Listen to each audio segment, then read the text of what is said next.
जी, अस्सलाम वालेकुम। उम्मीद है कि आप तमाम दोस्त खैरियत से होंगे और आज का दिन भी ट्रेडिंग के हवाले से अच्छा गुज़रा होगा। मार्केट अगेन 500 पॉइंट्स नीचे रही, आज 531 पॉइंट्स जो है वो मार्केट ने निकाले।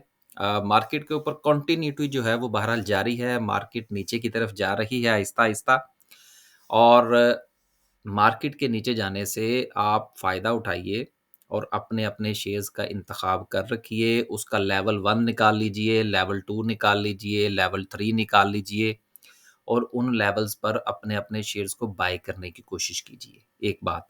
दूसरी बात ये है कि देखिए बाज़ औक़ात ऐसा होता है कि आप लेवल निकालते हैं, वो शेयर जो है वो उस लेवल के करीब से वापस चला जाता है। तो इस चीज़ की टेंशन नहीं लेनी है आपने। अगर वो वापस चला गया तो कोई बात नहीं, जो दीगर शेयर्स हैं उनका वेट कर लीजिए। शेयर्स के पीछे मत भागिएगा। मसलन मैं आपको छोटी-सी एक एग्ज़ाम्पल देता हूँ। हमने एक शेयर का लेवल निकाला, आज वो शेयर जो है वो 1 पैसे से वो वापस चला गया। तो ठीक है यार, चला जाए फिर क्या हो सकता है? अब इसका ये मतलब थोड़ी है कि हम जो है वो उसके पीछे भागें। जब मिसाल के तौर पर हमने फ़र्ज़ कीजिए कि लेवल निकाला था जी अब कोई भी रफ़ली आइडिया ले लेते हैं जी, ₹48 और 25 पैसे का। तो वो जनाब ₹48 और 26 पैसे से पलट गया। हमारा लेवल एग्ज़ीक्यूट नहीं हुआ, तो कोई बात नहीं, ऐसा होता है स्टॉक मार्केट में। तो यही चीज़ें हैं ना, मैं अक्सर यही चीज़ें जो है वो अपनी वीडियोज़ में डिस्कस करता हूँ कि स्टॉक मार्केट में पिन पॉइंट जो है ना, वो बड़ा मुश्किल होता है। चीज़ें ज़ोन में चलती हैं। अब हमने चूँकि एक ज़ो अपना एक डिसाइड कर रखा था कि ये हम इस लेवल पर बाय करेंगे, फिर हमारा एक और लेवल मेरे ज़हन में था, हम उस पर बाय करेंगे। तो वो इस तरह से भी होता है बाज़-औक़ात कि चीज़ें कुछ 1-2 पैसे से एग्ज़ीक्यूट नहीं होती। तो इसका मतलब ये नहीं है कि आपने उसके पीछे भागना है, आप वेट करें, आज नहीं तो कल इंशाल्लाह वो लेवल टच हो जाएगा। तो अपने आप को इस हवाले से ट्रेंड करते रहें। तो जैसे-जैसे आप इस तरह से प्रैक्टिस करेंगे, इंशाल्लाह आपकी ट्रेड जो है वो बेहतर हो जाएगी और टेंशन भी नहीं होगी। खैर, आगे चलते हैं जी। 500 पॉइंट्स के साथ मार्केट में आज अपर कैप की बात करें तो पीआईए है, पीटीसी है एंड सो फूड सेक्टर का क्लोवर भी है आज। लोअर कैप की बात करें तो आज थोड़ी-सी जो है वो हमें रौनक नज़र आ रही है मार्केट में, 7 कंपनीज़ जो हैं वो लोअर कैप में हैं। मेरा ख़्याल है अगले शायद 1 आध दिन में सूरत-ए-हाल थोड़ी बेहतर हो जाएगी। कहाँ की बेहतर हो जाएगी? लोअर कैप की, अपर कैप की नहीं। क्योंकि 500 पॉइंट्स मार्केट ने आज निकाले हैं और मेरा ख़्याल है कि मार्केट जो है ये जब कैंडलस्टिक पर जाएँगे तो थोड़ा-सा ज़्यादा वाज़िया हो जाएगा। तो 63 के करीब जो है वो मार्केट को थोड़ा-सा स्टे करना चाहिए। तो जब 63 के करीब जाएगी या जाने के लिए उसको थोड़ा-सा मज़ीद जो है वो नीचे आना होगा मार्केट को और जो खबरें हैं वो उसको बहरहाल सपोर्ट कर रही हैं। आगे चलते हैं जी और देखते हैं कि सेक्टर वाइज़ सिचुएशन क्या रही। सेक्टर की बात करें तो आज ऑयल एंड गैस जो है वो काफ़ी जो है वो 170 पॉइंट्स के साथ सर-ए-फ़हरिस्त है। उसके बाद पावर जनरेशन है, देन फर्टिलाइज़र है, सीमेंट सेक्टर है, यानी कि बड़े सेक्टर्स जो हैं, कमर्शियल बैंक्स ने भी 40 पॉइंट्स निकाले, लेकिन उतने नहीं निकाले जितनी कि हमें उम्मीद थी। मेरा ये ख़्याल था कि मार्केट जो है, वो आज को 700-800 पॉइंट्स निकालेगी, लेकिन आज मार्केट में थोड़ी-सी बाइंग देखी गई, क्योंकि खबरें कुछ इस हवाले से भी आ रही हैं कि पाकिस्तान के जो कर्ज़ाजात हैं, वो रीशेड्यूल होने जा रहे हैं, रीशेड्यूल होने जा रहे हैं। जिनको हमने पैसे वापस करने हैं, हम उनसे तरले-मिन्नतें कर रहे हैं कि सर को थोड़ा जा टाइम और दे दो। तो उम्मीद है कि वो टाइम मिल जाएगा, तो एक पॉजिटिव जंप जो है वो शायद हमें वक़्ती तौर पर देखने को मिले। लेकिन एक चीज़ आप ज़रूर ज़हन में रखिएगा कि ये जो सिलसिला है मार्केट की रेंज बाउंड का या वॉल्यूम के हवाले से, ये हमें 8 तारीख तक इसी तरह से चलेगा। किसी दिन थोड़ा-सा बेहतर, किसी दिन थोड़ा-सा नीचे। लेकिन मार्केट जिसको कहते हैं ना खुल के चलना, ये 8 फरवरी के बाद ही होगी। जब रिज़ल्ट्स आएँगे तो पता चलेगा कि क्या तीर चलने लगा है। अब तीर से मुराद ये नहीं है कि कुछ लोग ये समझें कि मैं पीपल्स पार्टी की बात कर रहा हूँ या कौन-सा शेर धाड़ने लगा। अब इसका ये कतई मतलब नहीं है कि जो है वो मियाँ साहब की बात हो रही है। ये सिर्फ़ एक मैंने मुहावरतन बात बोली है। आगे चलते हैं जी और बात करते हैं आज की कैंडल से पहले 3-4 खबरें हैं, वो ज़रा शामिल कर लेते हैं। यार देखिए, खबरें शामिल करने की हम पूरी कोशिश करते हैं, लेकिन तमाम खबरें शामिल नहीं हो सकती। 10-15 मिनट की वीडियो होती है हमारी, तो इसलिए मजबूरी है, माज़रत कबूल करें, लेकिन जहाँ तक मुमकिन होता है हम खबरें शामिल करते हैं। इसलिए मैंने एक वीडियो जो थी वो पहले अपलोड कर दी थी। वो देख लीजिएगा, वो भी शायद आपके कुछ काम आ जाए। पहली खबर जो है वो टेली के हवाले से है कि टेली ने ये कहा है कि जी हमारी जो होल्डिंग है 81.8% स्टेक इन सुपरनेट वो बेचने जा रहे हैं हॉलमार्क को। देखें, अगर ये कंपनी जो है वो ये अपनी कुछ सब्सिडाइज़री कंपनीज़ को अगर ये शेयर होल्डिंग जो है ये बेचते हैं, तो बहरहाल ये कोई अच्छा जो है वो खबर नहीं होती कंपनीज़ के लिए जो अपने स्टेक्स बेचने जा रही होती हैं। अब वो डिपेंड करता है कि उनके मसाइल क्या हैं। अब जिस तरह एंग्रो वाले हैं, अगर वो अपने स्टेक बेच रहे हैं, तो उनके मसाइल जो है ना वो थोड़े-से डिफरेंट हैं। जब से उनका वो हादसा पेश आया शहज़ादा दाऊद साहब के साथ, अल्लाह ताला उनको जन्नत में जगह दे और उनके बच्चे के साथ, वो तब से ना उनके ज़रा मामलात थोड़े-से ढीले हो गए हैं। हो जाता है फैमिलीज़ के अंदर ऐसा।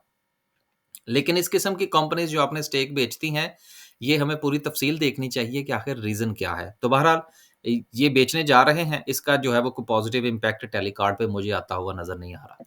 दूसरी खबर जो है वो साज़गार इंजीनियरिंग के हवाले से है, जिन्होंने आईएसओ की सर्टिफ़िकेशन जो है वो हासिल कर ली है 3 क्वालिटी मैनेजमेंट की है। अब ये आईएसओ के हवाले से क्या चीज़ें होती हैं, हमने तो ख़ैर बहरहाल ज़िंदगी गुज़ारी इन्हीं कामों के अंदर, जब हम इंडस्ट्री में थे। तो अभी फ़िलहाल इसकी तफ़सील में हम नहीं जाते कि ये क्वालिटी मैनेजमेंट सिस्टम क्या होता है और एनवायरमेंटल जो है वो आईएसओ क्या होती है। लेकिन सिंपल आपके लिए यही है कि जिस कंपनी के पास आईएसओ की ये आईएसओ 1, 14 और ये इस किस्म की सर्टिफ़िकेशंस होती हैं, उसके लिए काफ़ी मसाइल जो हैं वो बेहतर हो जाते हैं रेटिंग के हवाले से इम्पोर्ट-एक्सपोर्ट के हवाले से कानूनी तौर पर ये काफ़ी मसाइल जो हैं इनके लिए बेहतर हल हो जाते हैं और वो कंपनी बेहतर परफ़ॉर्म करती है। बस सादा अल्फ़ाज़ में आप यूँ समझ लीजिए। बाकी आईएसओ क्या है, ये एक तफ़सील तलफ़ मौज़ू है। अ, फ और ये जो सर्टिफ़िकेशन है ये 4 व्हीलर के हवाले से है, यानी कि ये जो अपनी गाड़ी असेंबल करने जा रहे हैं।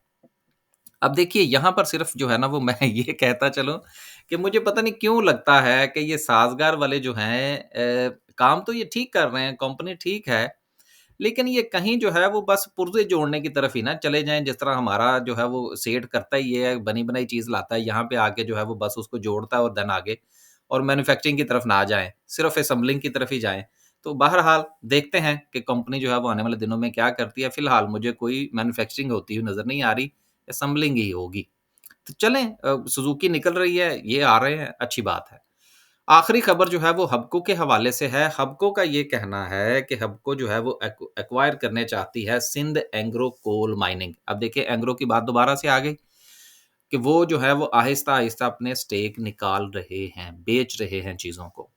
तो अगर हबको जो है इसका ये मामला तय पा जाता है तो यकीनन जो है ये हबको के लिए एक अच्छी खबर होगी। हबको इट्सेल्फ बहुत अच्छी कंपनी है और अगर इनका काम जो है ये एंग्रो कोल माइनिंग के साथ भी जो है वो पाया तक मील तक पहुँच जाता है तो यकीनन इनकी प्रॉफ़िटेबिलिटी में इज़ाफ़ा होगा।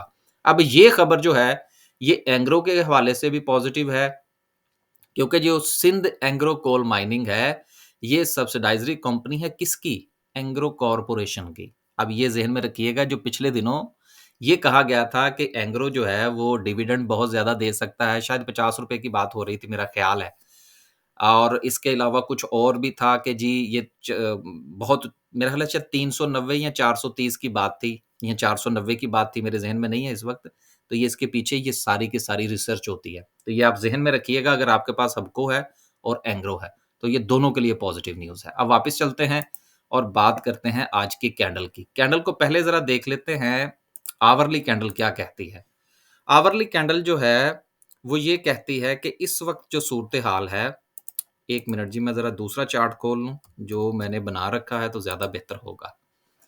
राइट, ये आ गया जी।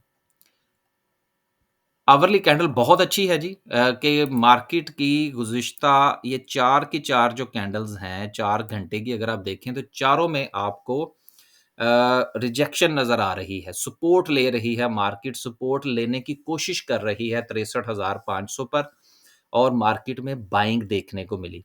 अगर आप वॉल्यूम की बात करें तो वॉल्यूम बहरहाल कुछ जो है वो एक्स्ट्रा ऑर्डिनरी नहीं है, मार्केट को सपोर्ट करने वाला वॉल्यूम मुझे नज़र नहीं आ रहा। लेकिन मार्केट में एक होप मौजूद है, जो आज की कैंडल है। अगर हम कल की बात करें तो कल तो वो सीधी-सीधी सी सीढ़ियाँ थी, वो रुकने वाली बात ही नहीं थी। तो आज मार्केट ने थोड़ा-सा स्टे किया है। लेकिन देखिए आप हमेशा याद रखिएगा कि चाहे मार्केट ऊपर जा रही हो या मार्केट नीचे जा रही हो, वो कभी भी स्ट्रेट नहीं होती। हमेशा से ऐसे ही होता है मार्केट फ़र्ज़ करें ये ऊपर जा रही है, देन थोड़ा-सा स्टे करेगी, देन अगेन ऊपर जाएगी, फिर थोड़ा-सा स्टे करेगी, फिर ऊपर जाएगी। यही सिचुएशन उस वक़्त होती है जिस वक़्त मार्केट नीचे आ रही होती है।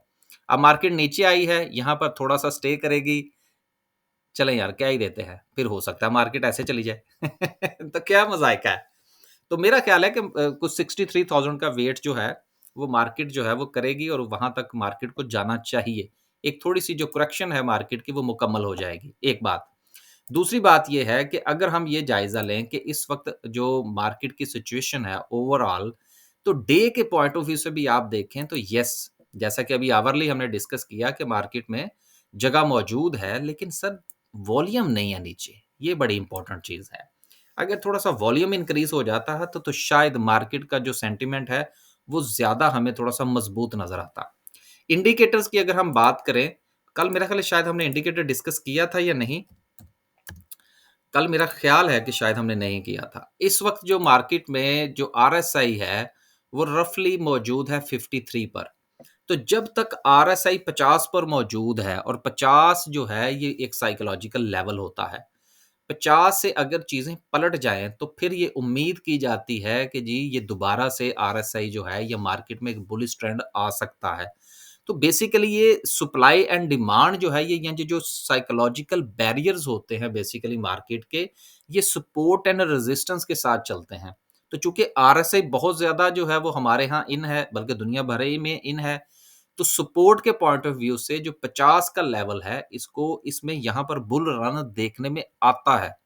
तो इसमें ऐसी कोई बड़ी बात नहीं है। तो देखते हैं कि मार्केट जो है वो कल सस्टेन कर पाती है 50 के आरएसआई को या नहीं। अगर 50 के आरएसआई को सस्टेन कर गई, तो देन मार्केट जो है वो दोबारा से हमें कुछ थोड़ी-सी रिकवरी दिखा सकती है वक़्ती तौर पर। लेकिन अभी फुल रिकवरी मुझे आती हुई नज़र नहीं आ रही, इसलिए बाइंग और सेलिंग के हवाले से आपके पास कम से कम 2 से 3 लेवल्स होने चाहिए इंडिविजुअल शेयर्स के।